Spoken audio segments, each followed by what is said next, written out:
네, 제가 오늘 말씀드릴 내용은 국내 픽스데이터 분석 결과인데요. 아까 정출환 교수님께서 말씀하셨다시피 저는 에버스터디 이세부 책임입니다.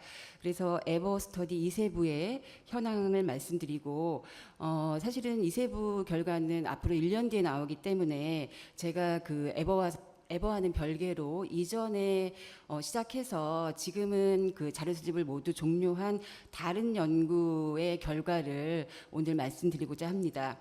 먼저 이세부 현황을 말씀드리면은 이세부의 목적은 ICU 조기 재활의 장기적인 효과를 파악하는 것이었고요.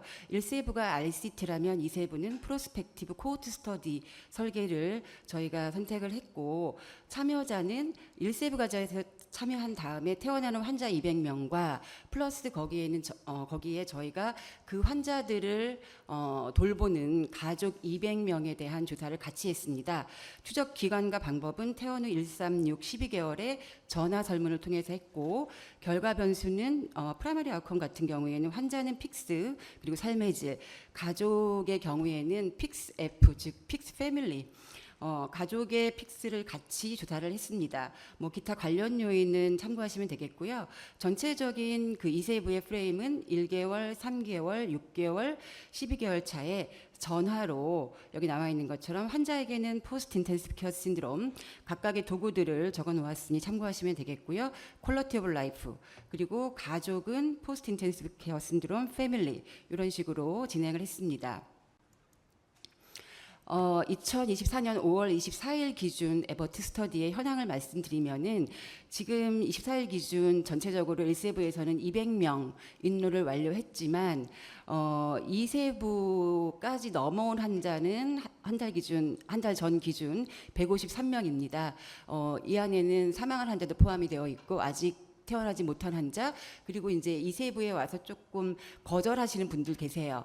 그래서 전체적으로 지금 1개월 차에 105명, 3개월 차에 91명, 6개월 차에 82명, 12개월 차 모두 완료하신 분은 64명입니다.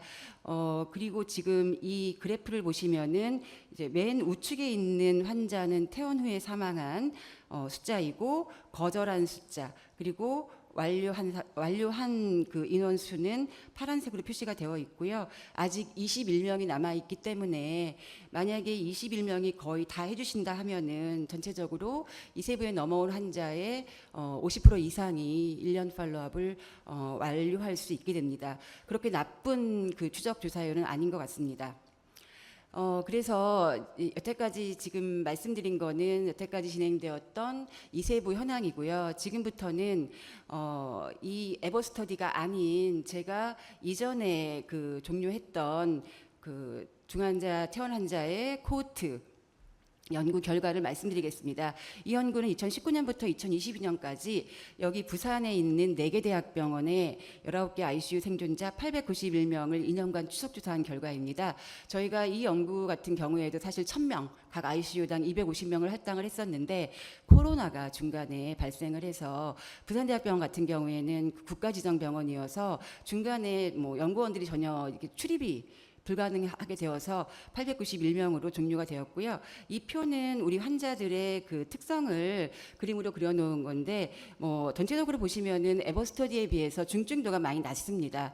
그러나 이 그 특성은 우리 그 건강보험 데이터 자료와 거의 유사하거든요. 그러니까 제너럴 ICU 파퓰레이션의 특성을 대변한다고 보시면 되겠고, 미국에서 나오는 미믹3 데이터의 특성과도 제가 비교를 해봤는데 크게 차이가 나지 않습니다. 그 생각보다 중증도가 우리의 생각보다는 낮은 중환자들을 대상으로 했다고 생각하시면 되겠고, 또 하나 감안하셔야 될 부분은 이 환자들이 거의 2년 동안 팔로업 전화 설문을 받으려고 하다 보면 응답한 사람들은 더 상태가 좀 좋으신 분이라고 이해를 하시면 좋겠습니다.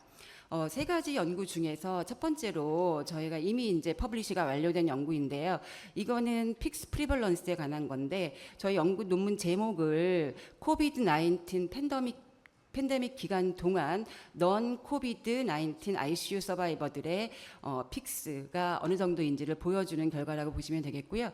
이게 사실은 프레벌런스 스터디이기 때문에 저희가 중간에 미싱된 사람들을 포함하기가 굉장히 조심스러워서 891명 중에서 이제 확대를 해놨는데 3개월, 6개월, 12개월 세 차례 설문조사에 모두 응답한 사람들만 모았습니다.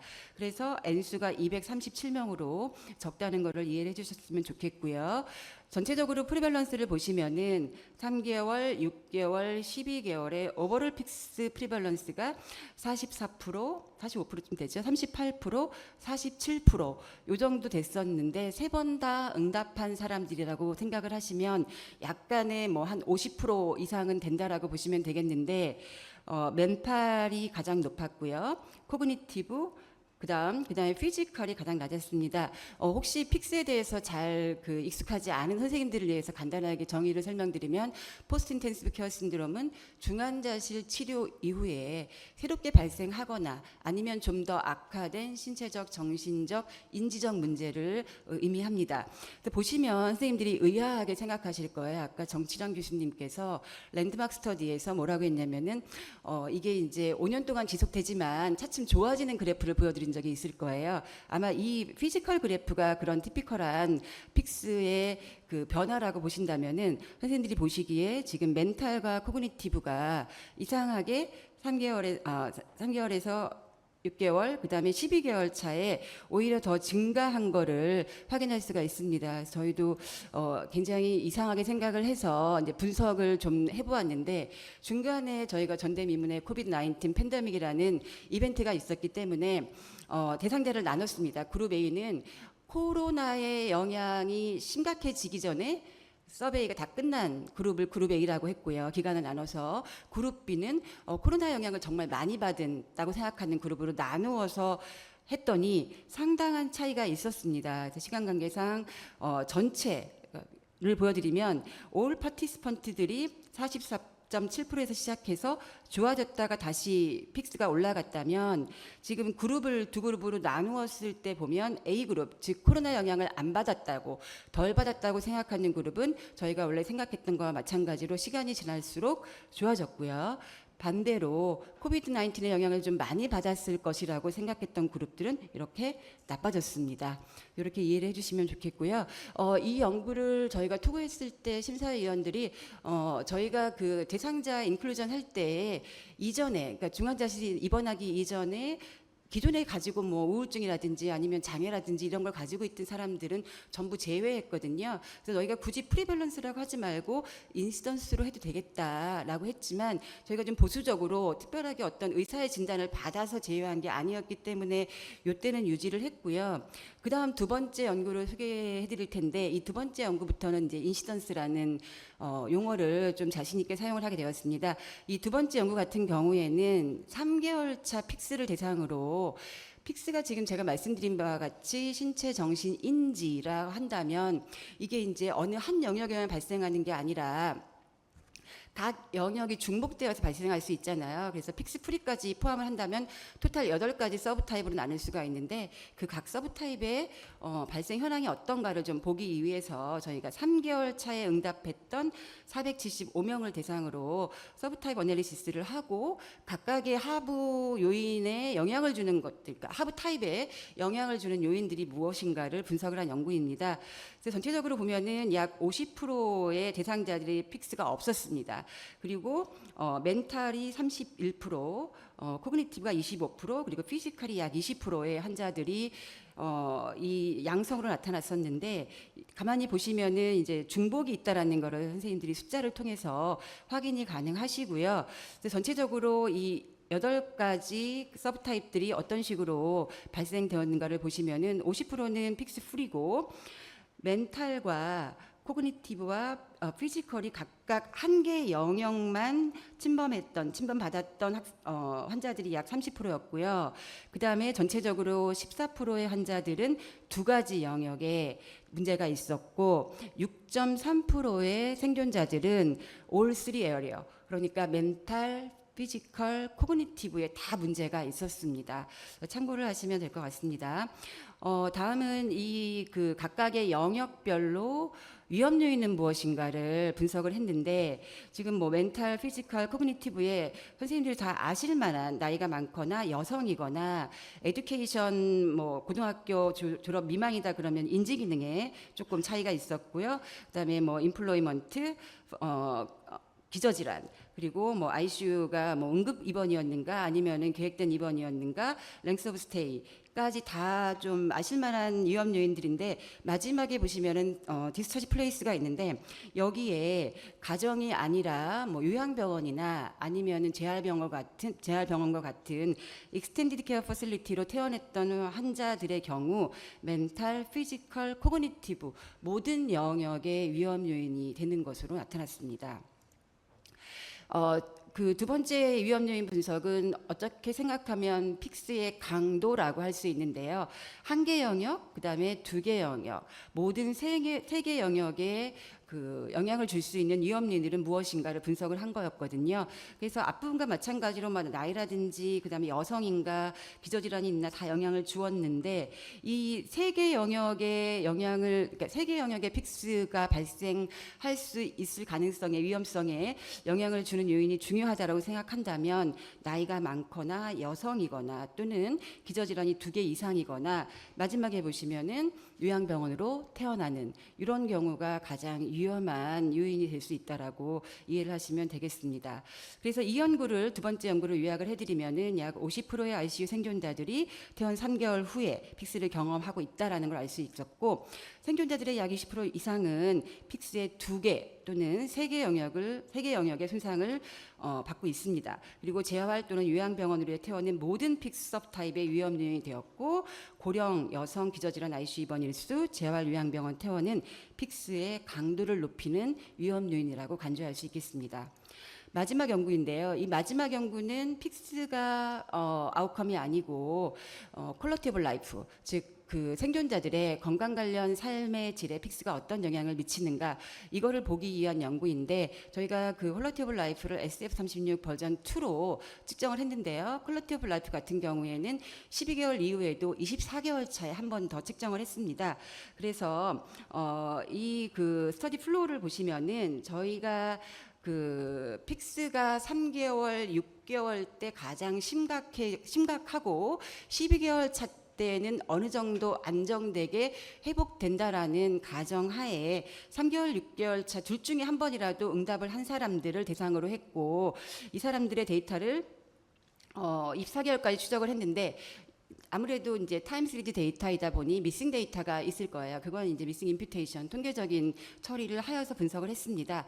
그래서 이 연구에 저희의 그 가정을 말씀을 드리자면 스터디 에임을 보시면 되는데, 저희 아마도 그 ICU 퇴원 후에 삶의 질은 생존자보다 굉장히 나쁠 거라고는 모두 다 이해를 하고 있는 부분인데, 저희의 가정은 뭐였냐면은 모든 그 올 페이션트가, 올 생존자들이 똑같은 궤적으로 나빠지지는 않을 것이다. 분명히 그 우리의 중재가 필요한, 굉장히 회복이 되지 않거나 뭐 더 나빠지거나 이런 그룹이 있을 것이라는 가정하에, 여기 조금 낯설겠지만 레이턴트 클래스 그로스 어프로치라는 통계의 기법을 사용해서 이 궤적이, 4번 측정한 QOL의 궤적이 클래스별로 구분이 되는가, 이제 이렇게 분석을 한 연구인데요. 결과적으로 말씀을 드리면은 지금 이 그 그래프는 모든 생존자들을 대상으로 해서 변화를 보여주는 그래프입니다. 보시면 3개월, 6개월, 12개월, 24개월째 좌측에 보이는 게 그 SF36의 피지컬 컴포넌트 썸머리 PCS 결과이고요. 우측에 보이는 게 이제 MCS 멘탈 썸머리인데, 보시면 이 SF36에 익숙하신 교수님들은 아시겠지만 가장 큰 장점이 놈스코어가 있는 거잖아요. 그래서 50점을 기준으로 해서, 50점은 이제 미국에 있는 건강한 성인 기준으로 해가지고 50이면은 딱 그러니까 중간값이라고 보시면 되겠고, 이게 임상적으로 의의가 있으려면은 플러스 마이너스 표준 1표준 편차 10점 보다 넘어서면은 임상적으로 이제 우리가 시그니피컨트 하다라고 할 수 있습니다. 지금 전체 대상자를 보면 PCS, MCS 모두 표준 편차 안에서 움직이지만 통계적으로는 다 유의미해요. 변화가 지금 유의미한데 이거를 우리가 임상적으로 크게 의미 있다라고는 못하는 거거든요. 전체 환자를 모아서 분석했을 때는 이랬습니다.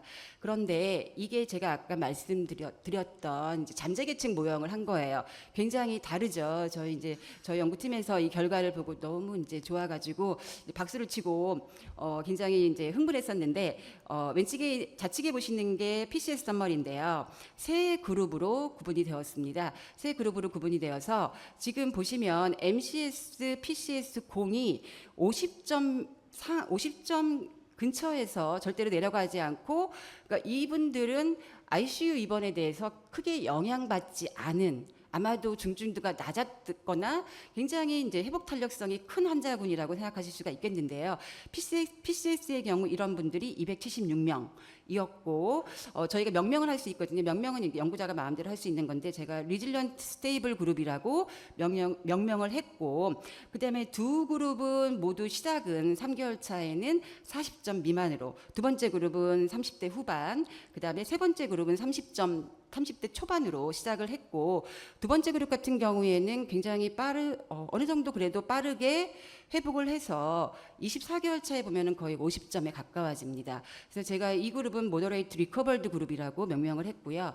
세 번째 그룹은 30대 초반에서 시작을 해서 굉장히 낮은 신체적 삶의 질을 유지하다가 거의 마지막 2년 차에는 어느 정도 회복된 이런 현상을 보이고 있습니다. 그래서 마지막 그룹은 제가 슬로우 리커버링 그룹이라고 명명을 했습니다. 통계적으로 유의했고요. 그 다음에 MCS의 경우에는 MCS는 역시 레질리언트 스테이블 그룹이 있었고, 두 번째, 세 번째 그룹을 보시면은 두 번째 그룹 같은 경우에 30대 중반에서 시작을 해가지고 결국에는 그래도 50에 가깝지는 않지만 40대 이상으로 유지를 할 수 있었고요. 흥미로운 거는 마지막 세 번째 퍼시스턴트 로우 그룹 같은 경우에는 41명에 불과하지만 굉장히 일관되게 낮은 MCS를 유지하고 있습니다. 그래서 원래 우울증이 있었던 사람일 수도 있지만 적어도 우울증을 처음부터 진단받지는 않은 환자라고 생각해 주시면 되겠습니다.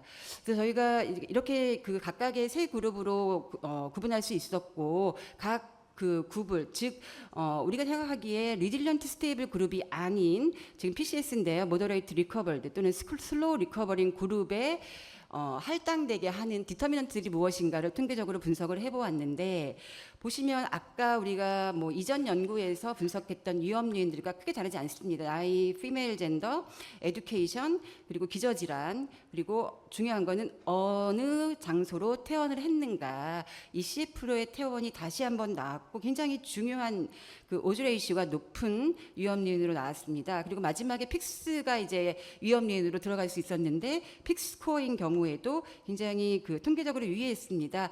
선생님들이 언뜻 보시기에 OR 값이 1.24니까 별론데 이렇게 생각하실 수 있지만 앞에는 그 범주형 변수이고요. 픽스라든지 이런 도구 같은 경우에는 저희가 사용했던 도구의 점수거든요. 이 의미는 뭐냐면은 1점 올라갈 때마다 이 위험이 이만큼 1.24배 올라간다니까 이게 0점부터 54점 만점이거든요. 그래서 굉장히 이제 중요한 강력한 위험 요인이라고 보시면 되겠습니다. 두 번째 MCS의 위험 요인을 보시면은 더 그 흥미로운데, 이 왼쪽에 있는 게 이제 그 단별량에서 유의했던 변수고, 제가 노란색으로 표시했던 게 다별량에서 유의했던 변수인데, 단별량에서조차 그 정신적인 삶의 질에는 어떤 인구사회학적 특성이라든지 아니면 클리니컬 캐릭터리스틱이 전혀 유의하지 않았습니다. 대신에 뭐 딜리리움 하나 들어왔고요. 그리고 ECF 퇴원은 물론 들어갔었고, 아이스라는 거가 그 인텐시브 케어 익스피리언스라는 건데, 이게 중환자실에서의 환자 경험이 어땠는지를 4가지 영역에서 설문지를 통해서 보는 거거든요. 이제 그거, 그리고 픽스코어, 이런 것들이 있었고요. 그 중에서 전체적으로 다별량에서조차 유의했던 거는 F는 뭐냐면 아이스 프라이트닝인데, 중환자실에서 얼마나 충격적인 경험을 했는가입니다. 그래서 이게 영향이 있었고요. 그리고 역시 픽스 스코어가 유의한 위험 요인이었습니다. 그래서 이 세 번째 연구는 조금 복잡해서 정리를 해드리면 ICU 생존자 약 600명의 퇴원 후 2년 동안의 SF36 버전 2를 분석해서 우리가 각각의 그 고유한 트레젝토리를 가진 잠재 집단으로 구분을 할 수가 있었고, 뭐 각 그 신체적 건강 관련 삶의 질, 정신적 건강 관련 삶의 질의 뭐 그 세 가지 그룹들의 명명과 위험 요인들은 지금 말씀드렸고, 이 연구의 의의라고 한다면 취약군, 즉 PCS에서는 슬로우 리커버링 그룹, MCS에서는 퍼시스턴트 로우 그룹을 위한 중재 개발이 필요하겠다라는 거고요. 썸머리를 해드리자면 전체적으로 제가 오늘 말씀드린 그 세 가지 연구는 모두 같은 데이터셋입니다. 그래서 이 전체적으로 보시게 되면 한국 ICU 생존자들의 약 50%는 퇴원 후 픽스를 경험한다라는 것은 분명한 사실인 것 같고, 생존자의 약 20%는 한 개 영역이 아니라 두 개 영역 이상에서 장애를 갖게 된다. 그리고 코비드-19 팬데믹 기간 중에 신체가 아닌 인지 정신 영역의 픽스가 증가했다라는 사실을 저희가 발견을 했고요. 생존자들의 퇴원 후 삶의 질 궤적이 굉장히 다양하고 중재가 필요한 취약군이 존재한다라는 것을 제시할 수 있었다는 게 의미 있다고 생각을 합니다. 그리고 픽스는 신체적, 정신적 삶의 질의 중요한 결정 요인이고, 재활 요양병원에서의 픽스 관리가 필요해서 어떤 그 급성기 의료기관에서 이제 만성기 기관으로 가는 트랜지셔널 케어에 대한 관심이 꼭 필요하다라는 저희들의 그 생각이 들었습니다. 네, 끝까지 경청해 주셔서 감사합니다.